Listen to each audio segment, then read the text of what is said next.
As áreas urbanas mundiais são um grande desafio para a missão, e isso por muitas razões. Primeiro, porque elas são muito grandes, há tantas pessoas e elas estão crescendo rapidamente. Recentemente foi constatado que mais da metade da população mundial vive nas cidades. Ao passear nas cidades, você verá que as pessoas estão apressadas e encontrar tempo para ouvir alguém falar sobre cristianismo é um desafio.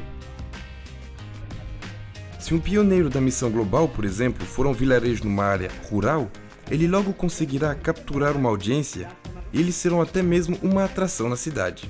Mas vem aqui no meio de Nova York e verá que é um lugar com muito mais escolhas.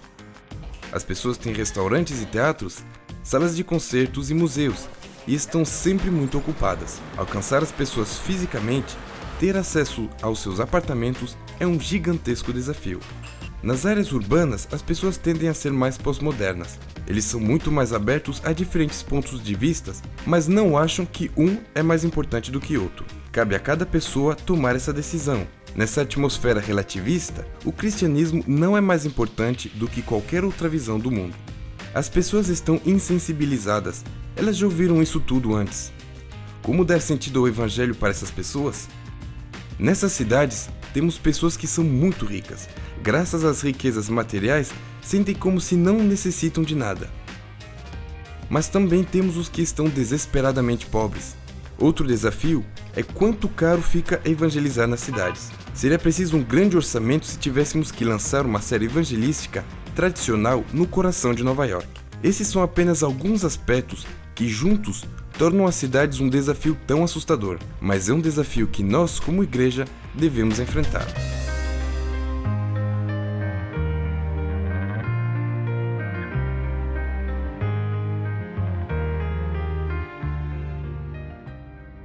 Por mais de 150 anos, Central Park provou ser um oásis urbano para os nova-iorquinos. Esse parque de 850 hectares de mata, rios, lagos e gramados é um lugar onde as pessoas podem passar um bom momento. Para relaxar, desfrutar do sol ou dar uma caminhada. Há até um zoológico no meio do parque e cerca de 24 mil árvores. Você vem aqui em qualquer estação do ano. As pessoas vêm para cá com suas famílias, idosos e crianças. É um lugar onde eles podem passar um bom momento, onde eles podem relaxar, onde eles podem simplesmente se afastar da correria de suas vidas. Central Park está associada à vida dos nova-iorquinos. Não seria maravilhoso se nós, adventistas do sétimo dia, pudéssemos ter o mesmo contato com os moradores urbanos?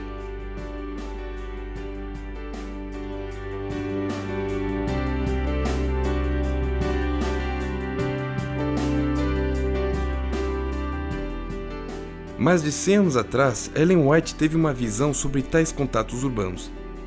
Ela os chamou de centros de influência. Estes deveriam ser centros de ministério holístico, isto é, apresentar o Evangelho em seus vários aspectos. Não seriam instituições enormes, mas pequenas implantações onde os adventistas poderiam realizar seus ministérios para as comunidades de áreas urbanas. Ela ficou muito perturbada quando viu recursos que estavam sendo colocados em uma ou duas grandes instituições, que cresceram e ficaram focadas em si. Ela queria vê-los se espalhar e que eles estivessem lá onde as pessoas vivem nessas áreas urbanas. Esses centros de influência deveriam se conectar com as necessidades dos moradores. Ela viu restaurantes, salas com literatura e centros de tratamento. Qualquer coisa que iria responder às necessidades da comunidade. Hoje, essa ideia de mais de 100 anos está viva. O que podemos fazer é criar esses centros lá onde as pessoas estão, e assim, do mesmo modo que Jesus, vamos nos conectar a elas de um modo que irá responder às suas necessidades e tocar seus corações. Quando olhamos para nossa missão nas cidades, podemos discutir de diferentes modelos e métodos, mas devemos ter certeza que eles estão baseados nos exemplos de Jesus. Ellen White resumiu o método de Jesus. Ela diz que tem 5 componentes importantes. Primeiro, ele se integrou. Em segundo lugar, ele mostrou simpatia. 3, ele respondeu às necessidades. 4, ele ganhou a confiança. E então, e só então, ele dizia: siga-me. Não podemos ignorar qualquer uma dessas etapas. Cada passo é capital. Muitas vezes nós chegamos, pregamos para outras pessoas, contamos-lhes a verdade, pregamos a mensagem, sem ter realmente obtido direito. Nós não nos entregamos com ela, nós não mostramos simpatia, nós não temos provido às suas necessidades e nós certamente não ganhamos a confiança deles. Ao olharmos para nossa missão nas áreas urbanas, devemos ter certeza que nós nos baseamos somente no método de Jesus, que, segundo a Sra. White, é a única maneira de ter um verdadeiro sucesso. O primeiro passo é se integrar. Ellen White diz que Cristo se integrava com as pessoas como alguém que desejava o bem delas. Quando você lê o Evangelho, você percebe que muitas vezes Jesus falava a grandes multidões de pessoas, mas que também tinha uma relação pessoal com elas. Por exemplo, Nicodemos à noite ou com a mulher no poço. Você o vê tocando os olhos do cego, tocando as mãos dos leprosos. Ele estava fisicamente, emocionalmente e espiritualmente comprometido com as pessoas com quem ele entrava em contato. Somos chamados a fazer exatamente o mesmo. Quando Cristo veio, ele se integrou, tornou-se um conosco. Colocou sobre ele a pele humana. Ele não teve medo de sujar as mãos. Ele não fez uma salvação à distância. Ele entrou em contato pessoal. O segundo passo no método de Cristo é mostrar simpatia. Isso mostra qual é a nossa atitude com as pessoas. Os evangelhos nos dizem que quando Jesus viu as multidões, ele olhou para elas com compaixão e ele tratava as pessoas com cuidado e com amor. Devemos fazer exatamente o mesmo. O passo seguinte é prover as necessidades. Isso significa que devemos conhecer nossas comunidades. Precisamos estudá-las, precisamos conversar com as pessoas. Precisamos ouvir quais as necessidades que as pessoas têm, quais são seus interesses, o que elas querem, como passam seu tempo. Assim que começarmos a conhecer a nossa comunidade, poderemos prover as suas necessidades. Nossos centros de influência são centros holísticos, que respondem às necessidades. Pode ser que as pessoas tenham necessidades físicas. Ellen White fala que o Ministério de Saúde é o braço direito da mensagem. Muitas vezes, esta é a melhor maneira de entrar em contato.